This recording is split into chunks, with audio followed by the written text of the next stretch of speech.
All right, this is Epictetus, the complete works. This is going to be part 17. And if you look at it, we're a little bit more than halfway through it already. Whenever you receive some worrying news, have at hand that the thought that news can never be about anything that's subject to will. After all, can anyone bring you news that a belief or a desire of yours is wrong? Of course not. But he can inform you or someone else's death. Well, what's that to you? Or he can tell you that someone is maligning you. What's that to you? Or that your father is up to something. What's the object of his scheming? Not your will. Surely that's impossible. Your body or your possessions. You are safe. His plans don't affect you. But the judge pronounces you guilty of impiety. Didn't the judge make the same pronouncement in the case of Socrates? The pronouncement in the judge's businesses, not yours, isn't it? Yes. Then why let it bother you? Your father has a certain function to perform, and if he fails to do so, he destroys the father in him. The man who feels affection for his children and treats them gently, don't try to get him to lose anything else on this account. I mean, it's never the case that someone goes wrong in one respect and is harmed in another. For your part, it's your job to defend yourself without losing your self-possession and self-respect, and without getting angry. Otherwise, you in turn destroy the son in you, the man who's self-respecting and honorable. So, am I saying that the judge is perfectly safe? No. In fact, he runs just as great at a risk. So why are you afraid of his judgment? When something is bad for someone else, what has that to do with you? What's bad for you is a mount of bad defense. That's all you need to watch out for. But precisely because you're being condemned or acquitted is someone else's business. It's bad for someone else, not for you. So-and-so is threatening you. Me? No, he's disparaging you. That's his business. He'll see to it. He's about to condemn you unjustly. That poor man. The point is that will can't be impeded or harmed by anything that isn't subject to will, but only by itself. So if we too tend in that direction, that is, if we blame ourselves when the going gets tough, and remember that the only thing that ever causes disquiet and confusion is a judgment, I swear to you, by all the gods, that we've made progress.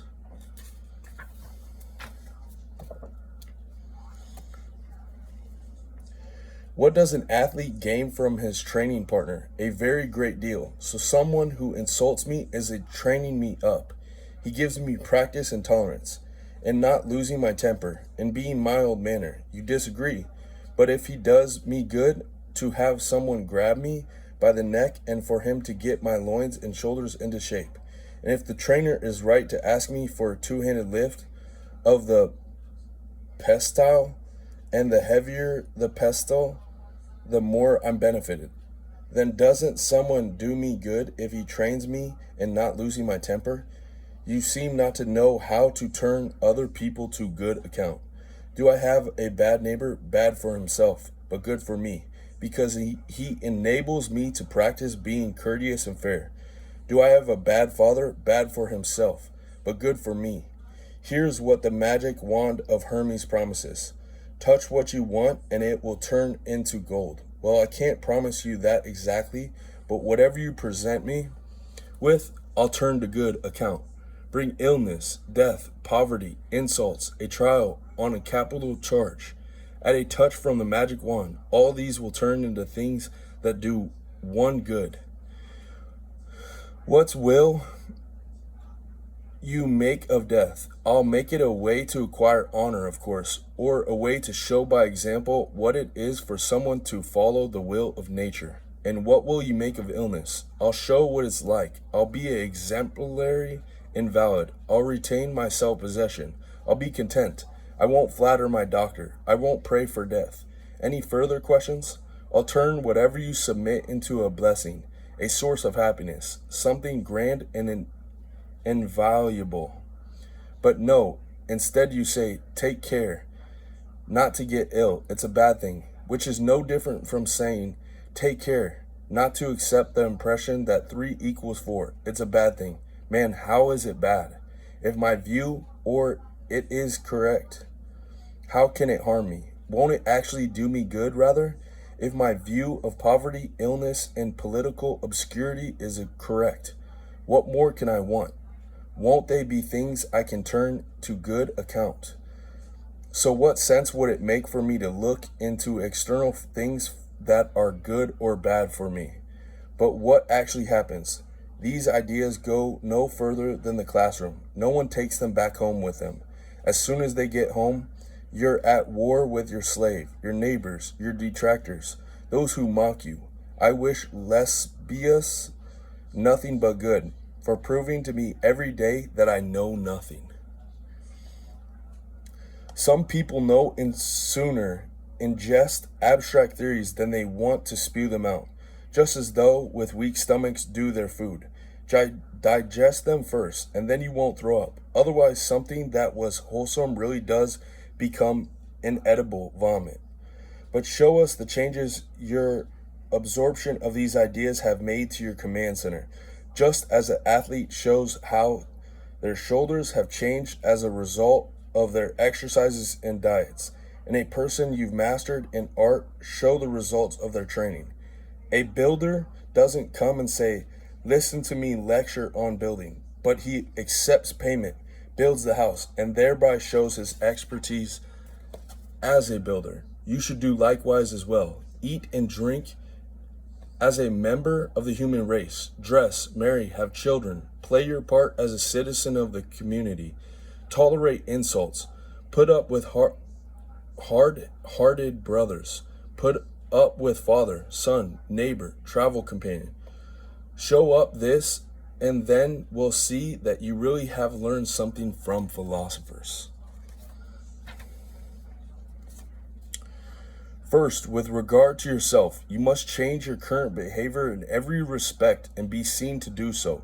You must never blame either God or man.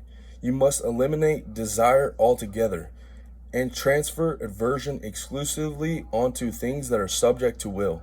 There must be no trace of anger in you, or injured pride, or envy, or pity. You mustn't be attracted to any girl, distinction, slave, or cake. You need to appreciate that other people have the protections of walls, houses, and darkness. When they do something that requires the cover of darkness, they have many ways to conceal what they are doing. A man shuts his door and stations someone at the entrance to his bedroom. To all visitors that I'm out and don't have time to see them. But a cynic has none of these things and is obliged to protect himself with self-respect. If he doesn't, he'll cut a disgraceful figure. Since he's defenseless and out in the open, his self-respect is his house, his closed door, his doorkeepers, his darkness. There must be no aspect of his life that he feels he needs to hide. Otherwise, he's lost. He'll have destroyed the cynic in him, the man who lives in the open, the man who's free. He'll have begun to fear something external to himself. He'll have began to need a place to hide. But he is unable to hide, even if he wants to. I mean, where and how will he hide himself? And if by chance he should slip, the public educator, this minder of our morals, think what he's bound to suffer. So can someone who's consumed by fear still confidently and wholeheartedly supervise other people's conduct? No way. It's impossible. The first step, then, is for you to purify your command center and to adopt the following rule of life. Now my own mind is the material I work with, as a carpenter works with wood and a shoemaker with leather, and my job is to make correct use of my impressions. For my body is nothing to me. Its parts are nothing to me. Death, let it come when it likes, whether it's the death of the whole or of the part. Exile, where can anyone banish me? He can't send me beyond the universe, and wherever I go, the sun will still be there. The moon and the stars will still be there, and I'll still have dreams, portents, and my converse with the gods. All right, I think that's a good stopping point.